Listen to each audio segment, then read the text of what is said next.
사람이 죄를 지으면 수치심과 두려움이 그의 감정을 장악합니다. 아담과 하와가 그랬습니다. 그래서 나뭇잎으로 자기의 하체를 가렸고, 또 하나님이 오시는 것이, 만나는 것이 두려워서 숨었습니다. 또 하나의 죄를 지은 다음에 오는 또 하나의 감정이 있는데, 그것은 바로 분노입니다. 수치와 두려움이 소극적이고 내면적인 감정이라면, 이 분노는 적극적이고 공격적이고 그렇습니다. 우리말에 똥 싼 놈이 화를 낸다, 그런 말이 있습니다. 논리적으로는 이해되지 않는 말입니다. 똥 싼 놈이 미안한 거지 왜 화를 냅니까? 그런데 실제로는 화를 냅니다. 그게 현실입니다.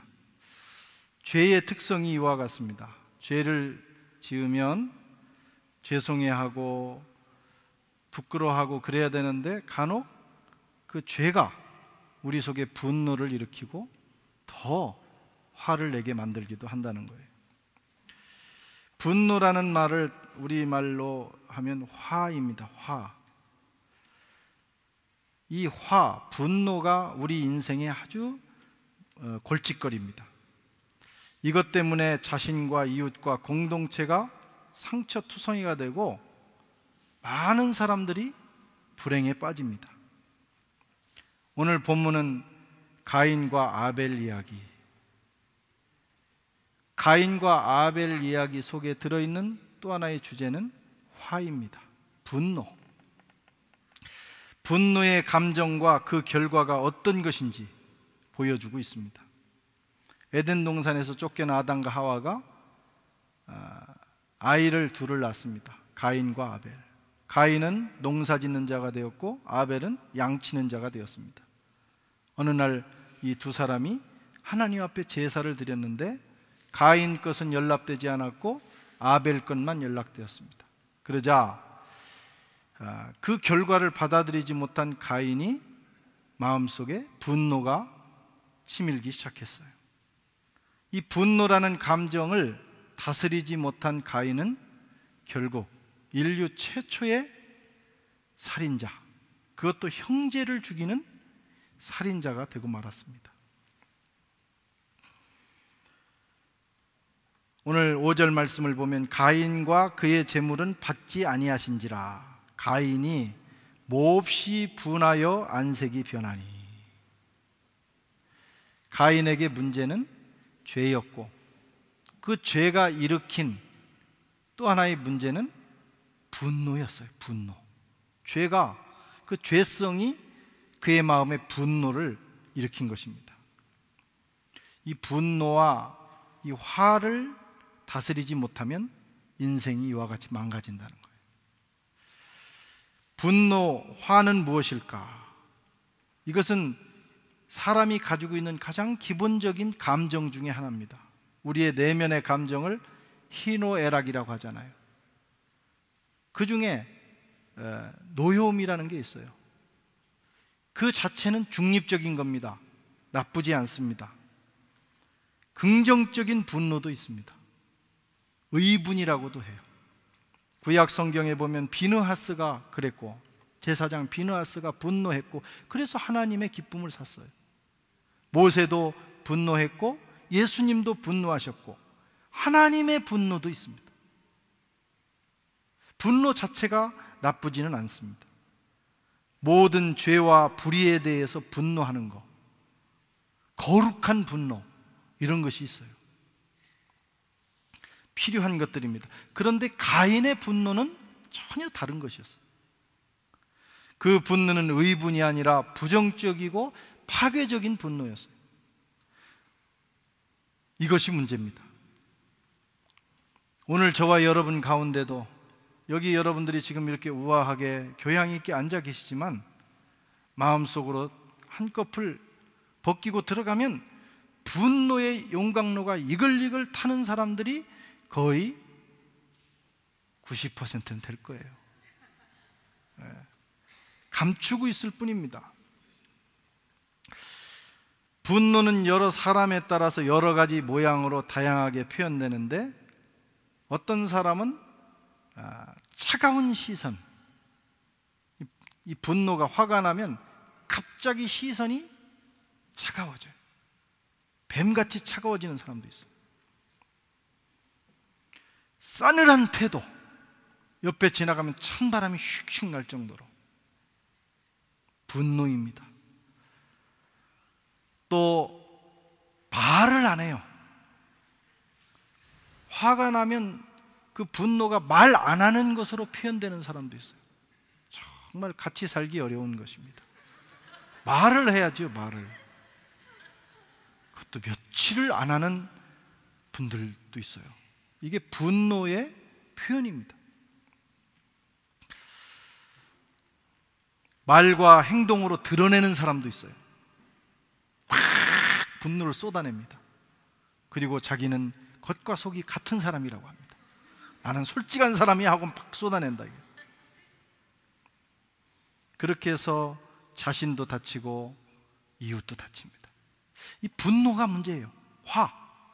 틱나탄이라고 하는 이 불가의 어느 스님은 화가 풀리면 인생이 풀린다, 그런 책을 썼어요. 화가 풀리면 인생이 풀린다. 인생의 문제를 화로 본 것입니다. 이 화 문제를 해결하지 않으면 인생이 불행해진다는 거예요. 다 꼬이고 막힌다는 거예요. 창세기 4장에 인류의 문제가 뭐냐? 분노라고 말씀합니다. 그걸 다스리지 못하면 살인자가 되는 거예요. 우리가 실제 사람은 죽이지 않았지만 날마다 죽이는 사람들이 있어요. 상상 속에서. 저거 죽지 않나? 저거 넘어지지 않나? 또 상상하고. 이게 분노예요. 마음에 화가 일어나면 그렇게 되는 거예요. 사람 속에, 마음 속에 분노가 가득 채지면 몸에 징후가 나타납니다. 이것은 우리 한국 사람이나 제가 만들어낸 얘기가 아니고 프랑스의 이 전문가가 쓴 책에서 제가 발췌한 거예요. 이 프랑스인들도 그러고 모든 사람이 그렇답니다. 위경련이 일어나요.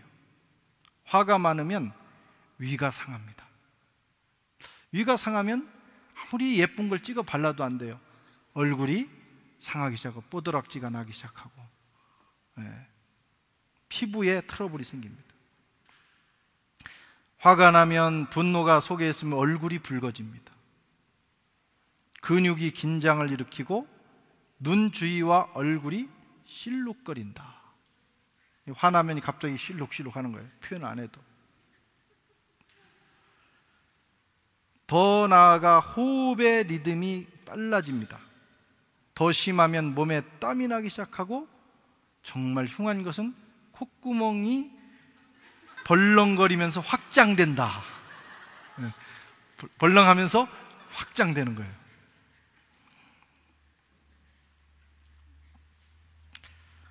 이를 악물게 되고, 그래서 치아가 상하고요, 잇몸이 상하고, 이 턱관절이 흔들려요.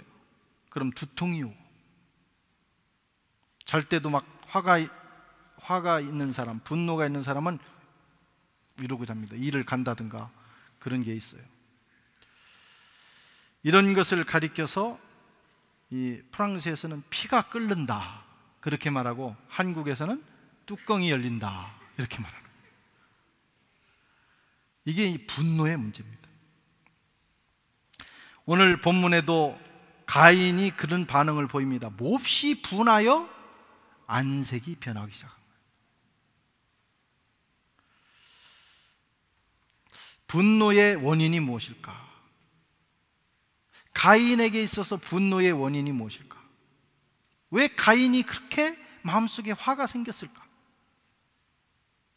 그것은 불평등하다는 생각 때문입니다. 둘이 똑같은 시간에 똑같은 제사를 드렸는데 왜 하나님은 아벨 것은 받으시고 내 것은 안 받았느냐예요. 뭔가 불공평하다. 동생이 뭔가 뇌물을 썼나? 하나님이 특별히 동생을 더 사랑하시나? 아주 복잡한 생각이 들어오면서 불공평하다는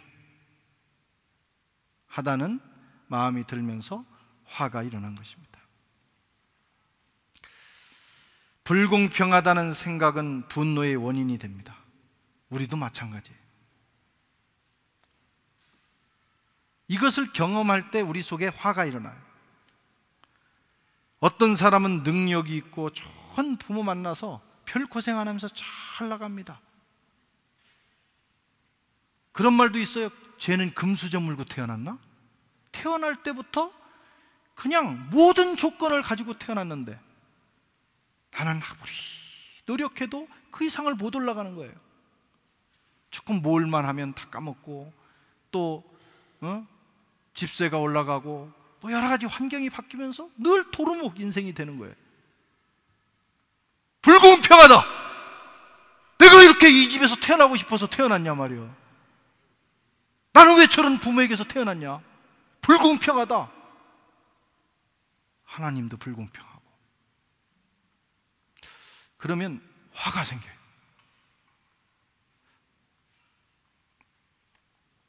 나는 무슨 죄가 있어서 못난 부모, 무정한 부모, 가난한 부모 만나서 이렇게 산전수전을 다 겪나? 생각하면 분노가 생기는 거예요. 어떤 사람은 인물도 잘나고 머리도 좋아서 요즘은 또 인물 잘난 애가 또 공부도 잘한다네. 그래가지고 잘 나가는데 내가 원했냐고 이렇게 생긴 것이 인물도 좀 그렇고 머리도 나빠가지고 몇 갑절을 노력해도 안 되는 거예요. 그러면 화가 생기는 거예요. 불공평하다. 똑같이 이런데 왜 저 사람은 잘 풀리고 나는 하는 일마다 안 되나? 똑같이 공부했는데 밤샜는데 누구는 합격하고 나는 왜 안 됐냐? 에이, 세상은 불공평하단 말이에요. 하나님도 뭔가 불공평한 것 같아. 그런 생각이 분노를 일으킵니다. 이런 경험과 생각들이 마음에 쌓이면 분노가 잠재되게 되고 그것이 처리되지 않고 오랜 시간이 지나면 내 인생을 분해시켜버리는 폭발물이 되어버려요. 폭탄이 되는 거예요. 이 밖에도 분노를 일으키는 원인들이 많이 있어요. 불공평, 또 배신감. 내가 사랑했던 사람이 나를 배신해버렸어. 평생 분노를 가지고 살아요. 그 남자만, 그 여자만, 그 사람만 미워하는 게 아닙니다. 그렇게 생기면 다 싫은 거예요. 분노예요, 분노. 누가 나를 험담한다. 그 얘기 들으면 분노합니다. 차라리 내 앞에 와서 할 것이지, 비겁하게. 근데 앞에 와서 해도 열받아요. 누군가가 나를 비난한다는 사실은 정말 화를 나게 만들어요.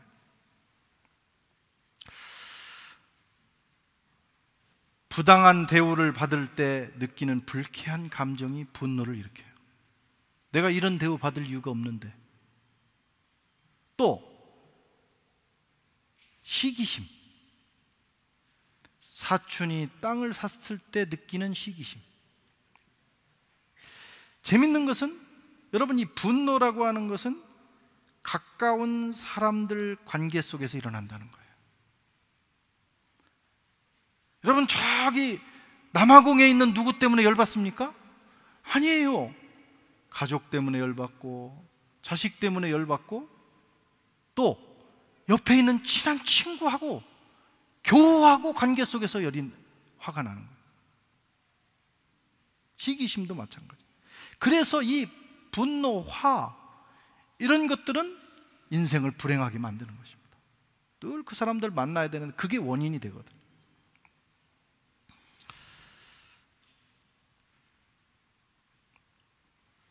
가인과 아벨도 그랬습니다. 형제 간의 관계에서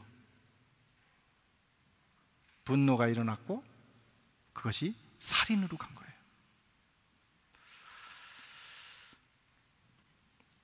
시기심이 또 분노가 된 거예요. 그게 문제입니다.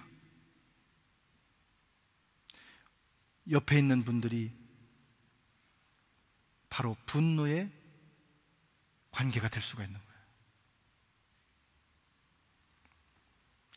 아프리카 원주민 추장이 돈을 벌었다고 해서 마음고생하는 사람은 절대 없습니다.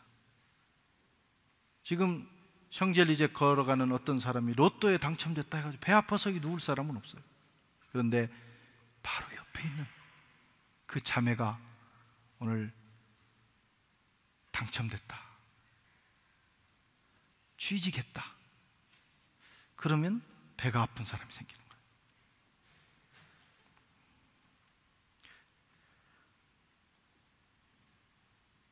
특별히 가까운 그 동종 분야들끼리, 뭐 가령 인문학을 하는 사람인데 뭐 어떤 노래하는 사람이 뭐에 1등을 했다 그러면 괜찮아요. 뭐 나는 그냥 다른 걸 하는데 누가 지금 박사학위를 해서 스토농스를 한다 그러면 괜찮아요. 그런데 같이 하다 보면 그게 힘들어. 그 바로 옆에 있는 사람, 같은 분야에 있을 때. 목회자들도 마찬가지예요. 성도들이 잘 되고 여러분들 잘 되는 것 너무너무 기뻐요. 그런데 어느 교회 누가 잘 됐다 그러면 그렇게 대단히 기쁘지 않을 수도 있다. 이게 문제예요. 이게 이 분야, 같은 분야. 가까운 사람들 사이에서 비교하고 경쟁함으로 질투와 미움, 분노가 일어납니다. 이걸 가인 컴플렉스라고 그래요. 인류 초기부터 이것은 문제였어요. 오늘날도 이 문제를 해결하지 않으면 인생이 불행해진다. 오늘 저와 여러분 안에 있는 이 분노의 이 뿌리가 뽑히기를 축원합니다. 그래야 행복해질 수 있어요. 그것을 처리해야 합니다. 그대로 묶어두면 언젠가는 폭발합니다. 폭탄이기 때문입니다. 폭탄은 터지게 돼 있어요. 가인이 그랬습니다. 8절 말씀을 같이 읽겠습니다. 그들이 들에 있을 때에 가인이 그의 아우 아벨을 쳐 죽이니라. 하나님께서 경고하셨고 네 마음을 다스려라, 죄가 문 앞에 엎드려 있다 했지만 그 경고를 무시하고 분노를 마음속에 쌓고 있다가 결국은 살인자가 됐어요. 보통 분노는 세 가지 방향으로 분출이 됩니다. 대상이 있어요. 첫째는 자기 자신을 향해서 분노가 분출됩니다. 이걸 자학이라고 그래요. 한탄하고 저주하고, 왜 내가 태어났지? 왜 부모는 나를 낳았지? 하면서 모든 원인을 자기에게 돌리고 자기를 자학합니다. 이런 사람은 대개 심한 우울증에 걸리거나 몸과 마음이 병들어 버립니다. 그리고 이 분노를 안으로 삭히는 사람은 암에 걸릴 확률이 많아요. 암. 그래서 내성적이고 되게 약하고 마음이 약하고 착한 사람들이 이런 식으로 분노를 표현하다가 몸과 마음이 상합니다. 그럼 밖으로 표현할 거냐? 그렇지는 않습니다. 밖으로 표현하는 사람들이 있어요. 타인에게. 모든 원인이 너에게 있다. 자기에게서 찾지 않습니다. 되게 성격이 좀 괄괄하고 나쁜 말로 하면 좀 못된 사람들입니다. 분노의 원인을 꼭 타인에게서 찾고 탓을 돌립니다. 네 탓이라고. 그리고 막 쏟아놓습니다. 가인이 그런 거예요. 사울이라는 왕이 있었어요. 하나님이 그의 왕가를 몰락시키십니다. 내가 너를 버렸다. 근데 이 사람은 그 원인을 다윗에게 두는 거예요. 저놈 때문에 내가 이렇게 됐다. 그래서 끊임없이 창을 들어서 다윗을 향하여 던집니다. 사울의 창. 하나님이 사울을 버린 것은 다윗 때문이 아니에요. 다윗을 세우려고 버린 게 아니고 그가 하나님 앞에서 잘못했어요. 그래서 그를 버리고 다윗을 세운 거예요. 그런데 탓을 다윗에게 평생 돌리다가 그는 몰락했습니다. 사울 같은 마음이 우리 속에도 있을 수 있어요. 탓합니다. 내가 이렇게 된 것은 너 탓, 부모 탓, 친구 탓. 그런 사람은 대체로 가족을 괴롭게 하고, 직장에서는 동료를 괴롭게 하고, 교회에서는 교우들과 목회자들을 괴롭게 합니다. 계속 들이받는 거예요. 이런 사람은 대개 암은 안 걸려요.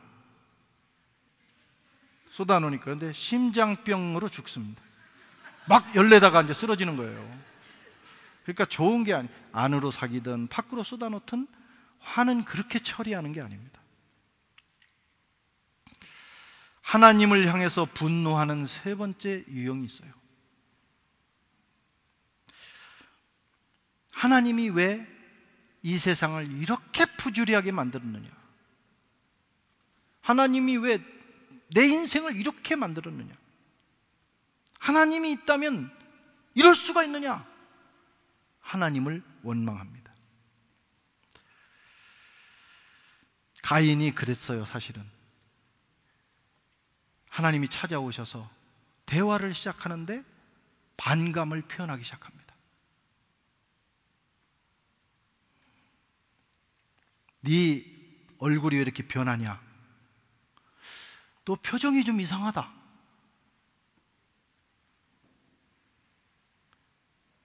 너 선을 네가 행했으면 그런 일이 있겠느냐?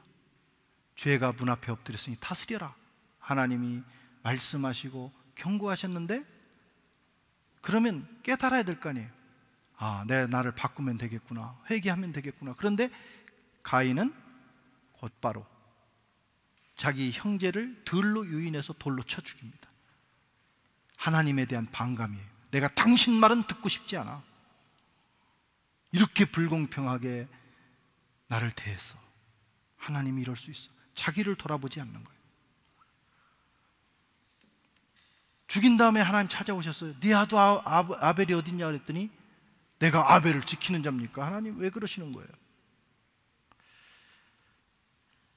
노골적으로 반감과 분노를 발산합니다. 제가 신학교 다닐 때 우리 학교에 기도탑이 있었어요. 주기철 기념 기도탑인데 거기에 점심시간이나 저녁 때 올라가서 기도를 드리곤 했습니다. 그러면 이렇게 기도실마다 쭉 방이 하나씩 있기 때문에 옆 사람 기도 소리가 들려요. 안 들으려고 해도 자꾸 들려요. 그런데 어느 날 어떤 후배, 지금 목사님이 되셨는지 모르겠는데 기도를 하는데 참 희한한 기도를 하는 거예요. 하나님, 눈이 있으면 한번 보세요. 뭐 이렇게 했는지는 모르겠어요. 눈이 있으면 한번 보시라고. 세상을 이렇게 두셔도 되는 거예요, 하나님? 막 하나님을 꾸중하고 하나님께 호령을 하는 거예요. 뭔가 가정사라든가 어떤 사회적인 불평등을 경험했던 사람 같아요. 근데 그것을 가지고 하나님께 분노를 쏟아놓는 것을 봤습니다. 그분이 지금은 회개하고 목사가 됐는지는 잘 모르겠지만,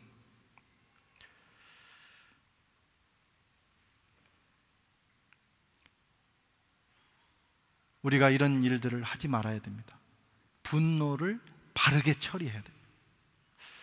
어쨌든 가인은 마음속에 일어난 분노를, 화를 처리하지 못하고 거기에 이끌리게 되므로 그만 살인자가 되고 말았어요. 저와 여러분도 작게 생각하고 그걸 쌓아두었다가는 언젠가 자신이나 이웃이나 또 하나님 앞에 불경하게 되는 그런 삶을 살게 됩니다. 인격이 분열되고 마음과 생각이 삐뚤어지고 몸이 병들게 되고 또 세상도 병들게 돼요. 분노로 가득한 사람들이 모이면요, 세상이 불행해져요. 어떻게 해야 되느냐? 분을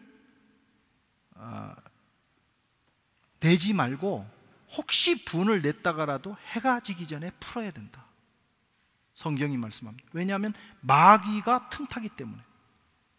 분노를 가지고 있으면 마귀가 자꾸 옆에서 기름을 붓습니다.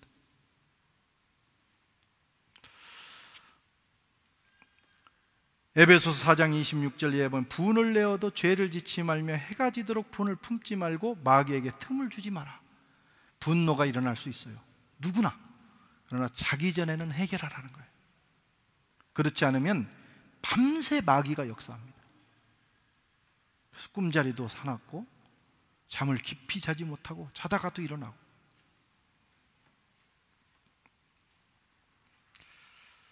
어떻게 처리할 수 있는가? 이 분노의 문제를, 첫째는 문제의 근원을 바로 직시해야 돼요. 문제의 근원이 나에게 있다 라고 하는 것을 볼 수 있어야 합니다. 6절에 보면 여호와께서 가인에게 이르시되 내가 분하여하면 어찌미며 내 안색이 변하면 어찌 됨이냐. 네가 선을 행하면 왜 그렇게 되겠느냐. 문제가 가인에게 있었음을, 성경이 그 내용을 자세히는 기록하지 않지만 뭔가 하나님 앞에 잘못된 삶을 살았던 거예요. 그것이 그런 결과를 가져온 겁니다. 예배가 연락되지 않은 것이 아벨이 더 제사를 잘 드렸기 때문에 이거 받으시려고 이걸 거절하신 게 아니라는 거예요. 문제가 자신에게 있다. 그걸 깨달으면 회개와 반성의 기회가 되고 새롭게 되는 기회가 됩니다. 그래서 화가 날 때는 자신을 돌아보는 게 좋아요. 뭐가 문제인가?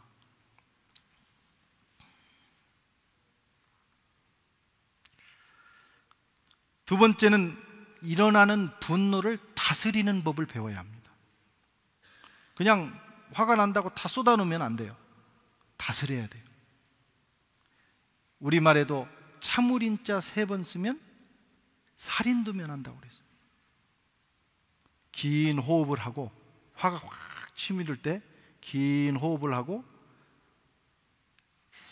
셋을 쓰든지 뭐 성격에 따라서 숫자 10을 세든지 하고 나면 호흡이 안정이 되고, 그리고 다른 반응을 보일 수가 있어요. 다스리는 법을 배워야 합니다. 창세기 4장 7절에 보면 내가 선을 행하면 어찌 낯을 들지 못하겠느냐. 선을 행하지 아니하면 죄가 문 앞에 엎드리느니라. 죄가 너를 원하나 너는 죄를 다스릴지니라. 하고 싶은 말 다 하고, 하고 싶은 대로 다 하고 자기 감정대로 움직이면 안 됩니다. 감정을 다스릴 수가 있어야 돼요. 그렇지 않으면 사고칩니다.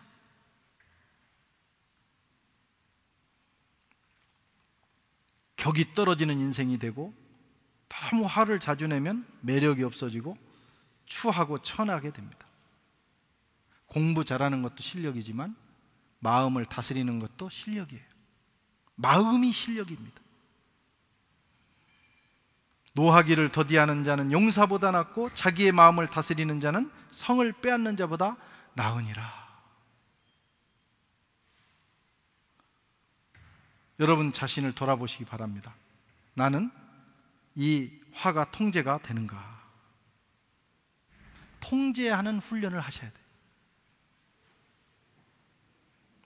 세 번째는 성령님께서 무의식 세계를 치료해 주셔야 됩니다. 통제는 한계가 있어요. 근원적인 치료가 안 됩니다. 그래서 성령의 치료를 받지 않고 통제만 하면 언젠가는 터져요. 우리가 잘 아는 대로 무의식의 세계는, 의식의 세계는 무의식의 빙산의 일각이라고 하잖아요. 우리 내면 깊은 곳에 너무나도 깊은 세계가 있어요. 거기에 우리의 경험들이 차곡차곡 쌓이게 됩니다. 특별히 부정적인 경험들이 쌓였다가 어느 날 그것이 수면으로 올라오는 거예요. 그래서 평소에는 참 교양이 있고 우아한 분들이 어떤 상황이 되면 폭발하는 거예요. 전혀 다른 사람이 되는 거예요. 눈이 돌아가고 우리 말이 험해지고,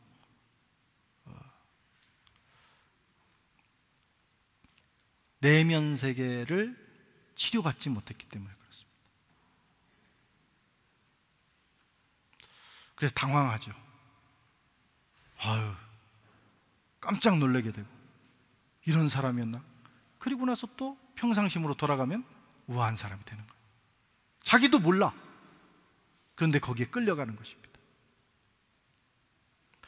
대개 이제 언제 그게 폭발하냐면, 사람이 이제 술을 먹고 자기 통제력이 상실됐을 때 팍 폭발하는 거예요.